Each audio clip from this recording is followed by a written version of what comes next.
મારા તમારા જીવનમાં આવતા કષ્ટો છે ને, એ તો આવવાના જ છે, એને કોઈ મટાડી શકવાનું નથી, એ મટવાના પણ નથી. આજ તડકો છે, કાલ છાંયો આવશે, કાલ છાંયો હશે તો આજ તડકો આવશે, એને કોઈ બદલાવી શકવાનું નથી, કારણ કે એ બધી વસ્તુ આપણા કર્મને આધીન ચાલે છે.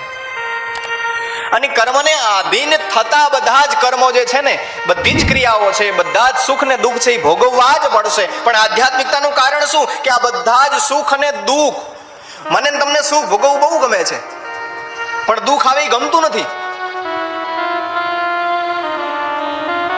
પણ જે આધ્યાત્મિક વ્યક્તિ છે, આધ્યાત્મિકતાનો અર્થ જે છે કે જે ભગવાનના ભજનમાં લાગેલો છે, જે નિત્ય ભગવાનની પૂજા સેવા કરે છે, નિત્ય ભગવાનમાં જ એનું મન પરાવેલું લાગે છે, એના જીવનમાં બધા જ કષ્ટો આવશે, પણ એ કષ્ટો એને તકલીફ નહીં આપે.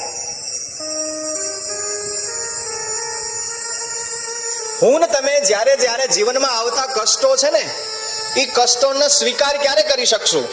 એ કષ્ટની તકલીફ મને તમને ક્યારે નહીં થાય? જ્યારે આપણે ભગવાનથી જોડાયેલા હશું ત્યારે.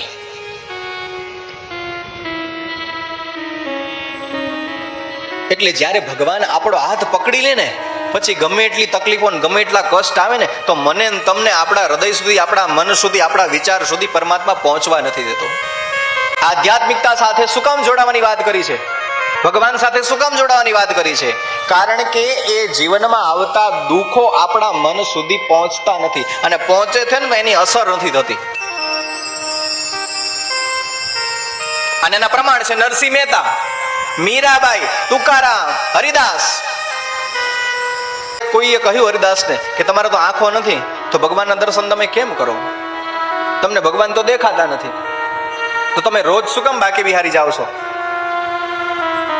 ઠાકોરજીના શું કામ દર્શન કરો છો? હરિદાસજીએ સુંદર જવાબ આપ્યો કે હું ભગવાનના દર્શન કરવા જાઉં છું, ભગવાનને મળવા જાઉં છું, ભગવાનને જોઈ નથી શકતો, મને આંખો નથી આપી, પણ એક વાત તો નક્કી છે ને, હું ભગવાનને હું નથી જોતો, પણ ભગવાન તો મને જોવે છે ને. ભલે હું નથી જોતો, પણ ઈશ્વર તો મને જોવે છે ને. અને એક વાત યાદ રાખો, હરિદાસ કહે છે કે હું ને તમે ભગવાનને ના જોઈએ તો વાંધો નથી,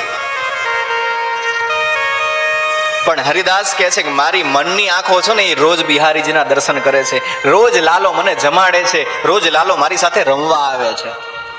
મારી મન રૂપી આંખો છે, એની અંદર પરોવેલી છે, મેં એને સમર્પણ કરી દીધી છે. તો મારે આ દેખાતી આંખને જોવાની જરૂર ક્યાં છે? કારણ કે આ દેખાતી આંખ જો મને મળશે ને, તો હું સંસારને જોઈશ, અને એ ઠાકોરને હું ભૂલી જઈશ, એ બ્રજવાસીને હું ભૂલી જઈશ. પણ આ મને મારી આંખ નથી આપીને એટલું સારું છે, કારણ કે હું ઠાકોરજી સિવાય કોઈના દર્શન નથી કરી શકતો. મને ભગવાને આંખ નથી આપી એટલું સારું છે, કારણ કે હું જોઉં છું આ સંસારિક લોકોને આંખ ભગવાને આપી છે, પણ કેટલા મૂર્ખ છે. સંસારિક લોકોને આંખ આપી એની મૂર્ખતા એક છે કે સંસારને જોવામાં જ પડ્યા છે, સંસારને જ પ્રેમ કરવામાં લાગ્યા છે, સંસારને જ પોતાનો સમજવામાં લાગ્યા છે. પણ એ સંસારીઓ ભગવાનને જોતા નથી, મારા ઠાકોરને જોતા નથી. તો એના કરતા તો હું શ્રેષ્ઠ ને, કે ભગવાને મને આંખ નથી આપી. જો આંખ આપી હોત તો હું સંસારને જોવે. મારી શ્રેષ્ઠતા એ છે કે મને આંખ નથી આપી, કારણ કે હું મનરૂપી આંખ દ્વારા રોજ ઠાકોરજીને મળું છું.